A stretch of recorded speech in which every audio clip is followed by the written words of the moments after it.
எங்கள் கொள்கையோட ஒத்த கொள்கையுடைய கட்சி தாங்கிறார். அப்படின்னா ஒரே கட்சியாக இருந்துக்கலாம். அது தனித்தனி கட்சியாக இருக்க வேண்டிய அவசியமே இல்லை. திராவிட முன்னேற்ற கழக அரசு அகற்றப்பட வேண்டிய அரசு. அறிவாலயத்தின் மேல் மாடியில் சிபி விசாரணை நடந்துட்டு இருக்குது. கீழ் மாடியில் காங்கிரஸோட கூட்டணியை பேசிட்டு இருக்காங்க. இவங்களுக்கு வேணும்னா அங்கே போய் சேர்ந்துக்குவாங்க, மற்றவங்களோட வேண்டாம்னா விட்டுருவாங்க. இது யாருடைய ஏமாத்துற நாடகம்? அனைத்து இந்திய அண்ணா திராவிட முன்னேற்ற கழகத்தை பொறுத்த வரைக்கும் கொள்கை என்பது வேறு, கூட்டணி என்பது வேறு. ரெண்டையும் பொருத்தி பார்க்கக்கூடாது. நான் ஏற்கனவே பல முறை தொலைக்காட்சியின் வாயிலாகவும் சரி, பத்திரிகையின் வாயிலாகவும் சரி, என்னுடைய அறிக்கையின் சார்பாக தெளிவுபடுத்தியிருக்கின்றேன். கூட்டணி என்பது தேர்தல் வருகின்ற பொழுது வாக்குகள்லாம் ஒன்றாக சேர்ந்து எதிரிகளை வீழ்ப்பதற்காக கூட்டணி அமைப்பது. கொள்கை என்பது அது நிரந்தரமானது. கூட்டணி அப்படி இல்லை, ஒவ்வொரு முறையும் மாறி மாறி இருக்கும். எங்கள் கட்சி அதிமுகவோட கூட்டணி வச்சதுங்க, இப்போ திமுகவில் இடம்பெற்றிருக்கிறாங்க. திமுகவில் இடம்பெற்றிருக்கின்ற கூட்டணி அங்கம் வைக்கின்ற கட்சியெல்லாம் எங்களோடையும் கூட்டணி போட்டு தேர்தல் நின்றுக்கிறாங்க. இதுதான் நிலைமை. கொள்கை வேறு, கூட்டணி வேறு. இது எங்களுடைய நிலைமை. திமுக அப்படி இல்லை. அடிக்கடி முதலமைச்சர் சொல்கிறாரு, எங்கள் கொள்கையோட ஒத்த கொள்கையுடைய கட்சி தாங்கிறார். அப்படின்னா ஒரே கட்சியாக இருந்துக்கலாம். அது தனித்தனி கட்சியாக இருக்க வேண்டிய அவசியமே இல்லை. இது நிலைமை. அதோட நீங்கள் பார்த்தீங்கன்னா திராவிட முன்னேற்ற கழகம் கூட்டணி பற்றி சொல்லிட்டு இருக்கார். மேல் மாடியில் அறிவாலயத்தின் மேல் மாடியில் சிபி விசாரணை நடந்துகிட்டு இருக்குது. கீழ் மாடியில் காங்கிரஸோட கூட்டணியை பேசிகிட்டு இருக்கிறாங்க. இது அவருடைய நிலைமை. அதிமுக ஒருபோதும் தன்மானத்தை இழக்காது. அது தலைவர் காலத்திலும் சரி, அம்மா காலத்திலும் சரி, எங்களுக்கு வேணும்னா வேணும், வேண்டானா வேண்டாம். அதே போல் தமிழ்நாட்டு மக்கள் பாதிக்கக்கூடிய எந்த ஒரு திட்டமாக இருந்தாலும் அதை எதிர்ப்பதிலே முதன்மையாக இருப்போம். இன்றைக்கி தான் சொன்னேன், காவிரி நதிநீர் பிரச்சனை வந்தது.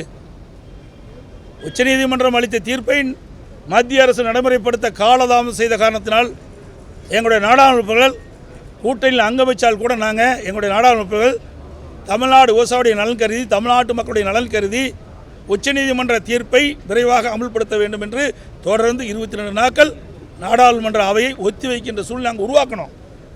நீங்கள் இப்போ பேசுகிறீங்கள, கல்விக்கு நிதி கிடைக்கல, 100 நாள் திட்டத்தில் பணிபுரிந்த அந்த தொழிலாளிக்கு நிதி கிடைக்கலன்னு சொல்கிறீங்களே, எங்கே அழுத்தம் கொடுக்கணும்? நாடாளுமன்றத்தில் அழுத்தம் கொடுக்கணும். அப்படி ஏதாவது அழுத்தம் கொடுத்துருக்குன்னு சொன்னால் எதுவுமே கிடையாது. இதுதான் திமுக நிலை. இன்னொன்னையும் சொல்கிறாரு, அதிமுக எங்களுடைய நிலையை பொறுத்து தெளிவாக சொல்கிறோம். திராவிட முன்னேற்ற கழக அரசு அகற்றப்பட வேண்டிய அரசு. அதுதான் எங்களுடைய கொள்கை, அதுதான் எங்களுடைய நிலைப்பாடு. மற்றவர்கள்லாம் எங்களுக்கு எதிரியே கிடையாது. எதிரி என்று பார்க்கின்ற பொழுது, கட்சி நீதியாக எதிர்பார்க்கின்ற போது, கட்சி நீதியாக பார்க்கின்ற பொழுது திராவிட முன்னேற்ற கழகம்தான் எங்களுக்கு எதிர்க்கட்சியாக செயல்பட்டு கொண்டிருக்கிறது.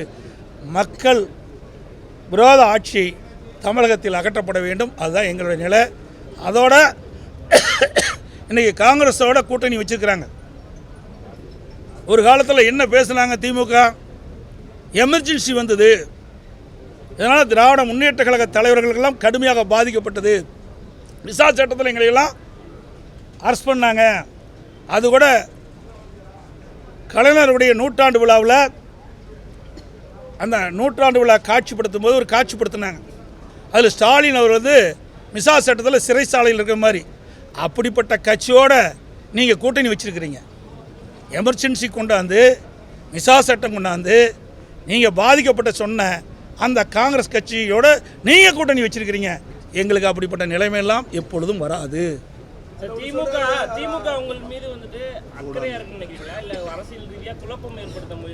எப்படி அக்கறையாக இருக்குன்னு சொல்கிறீங்க? நான் தான் சொல்கிறேன், ஆடு நனைகின்றது ஓனாய் அழுதுதான். அது மாதிரி எங்களுக்குள்ளே ஒரு சில கருத்து வேறுபாடுகள் இருக்கும்போது கட்சியில், அப்பொழுது பாதுகாப்பு, எங்களுடைய கட்சி அலுவலகம் தாக்கப்படும், எங்களுக்கு பாதுகாப்பு வேண்டும் என்று காவல் நிலையத்தில் சென்று எங்களுடைய கட்சி நிர்வாகிகள் புகார் கொடுத்தாங்க. புகார் பதிவு பண்ணிட்டாங்க. பாதுகாக்கலையே. எங்களுடைய கட்சி அலுவலகத்தை ரவுடிகள், குண்டர்கள் தாக்கப்பட்டு, உடைக்கப்பட்டு, சேதப்படுத்தப்பட்டு பூட்டிய அரசாங்கம் தானே அந்த திமுக அரசாங்கம். இதே நேரத்தில் சிந்தித்து பார்க்க வேண்டும். இதையும் புரட்சித் தலைவி அம்மா அவர்கள் தமிழகத்தினுடைய முதலமைச்சராக பொறுப்பேற்றிருந்த போது இதே மாதிரி திமுக 2ஆக பிளந்தது. அப்போ பிளந்த போது அறிவாலயத்தை பூட்ட ஆரம்பித்தாங்கள்ல, அறிவாலயத்தை பூட்டுகின்ற சூழ்நிலை வருகின்ற பொழுது மாண்புமிகு அம்மா அவர்கள் நடுநிலையோடு இருந்து பாரபட்சம் இல்லாமல் அந்த அறிவாலயத்தை பாதுகாக்கப்பட்ட அரசாங்கமாக இருந்தது. இதுதான் அண்ணா திமுகக்குள்ள வித்தியாசம். இல்ல இது எப்படி புரிஞ்சுக்கிறது சார்? எப்படி புரிஞ்சுக்க? இப்ப அவர் என்ன சொல்ல வர்றாருன்னா வாழ்த்துக்கள்னு சொல்றாரு, முதலமைச்சர் வாழ்த்துக்கள்னு சொல்றாரு. தமிழ்நாட்டை பொறுத்த வரைக்கும் திமுக அதிமுகன்னு சொல்லி ஒரு இருதுருவ அரசியல் தான் இருக்கணும், மற்றொரு கட்சி இங்க வந்து விடக்கூடாது. இவங்களுக்கு வேணும்னா அங்கே போய் சேர்ந்துக்குவாங்க, மற்றவங்களோட வேண்டாம்னா விட்டுருவாங்க. இது யாருடைய ஏமாத்துற நாடகம்? அண்ணா திமுக விழித்து கொண்டவெல்லாம் பிழைத்துக் கொள்வார். புரியுதுங்களா? அதனால் ஒன்றும் கிடையாது. ஏங்க எங்கள் மேலே இவ்வளோ அக்கறை இருக்கிறீங்க, எங்கள் கட்சி அலுவலகத்தில் போட்டுறீங்க, என்ன விதத்தில் நான் நீதிமன்றம் என்ன அடி அடிச்சது? இந்த அரசாங்கத்துக்கு என்ன கொட்டு குட்டுச்சு? உண்மையான முதலமைச்சராக இருந்தால் நடுவிலோடு இருந்திருக்கணும். ஒரு பெரிய கட்சி, 30 ஆண்டு காலம் ஆட்சி புரிந்த கட்சி, பொன் விழா கண்ட கட்சி, அந்த கட்சி அலுவலகத்தில் சில ரவுடிகள் வந்து தாக்கி உடைத்து சேதப்படுத்துகிறார்கள். பாதுகாப்பு வேண்டும் என்று நாங்கள் புகார் கொடுத்தோம். இந்த அரசு சரியாக பாதுகாப்பு கொடுக்காம ரவுடிகளுக்கு துணையாக பாதுகாப்பாக சென்று வராங்க, வந்து உடைக்கிறாங்க. எல்லா தொலைக்காட்சியிலையும் பார்த்துருக்குறோம். இப்படிப்பட்டவர்கள் எங்களுக்கு நன்மை செய்யக்கூடியவர்களா?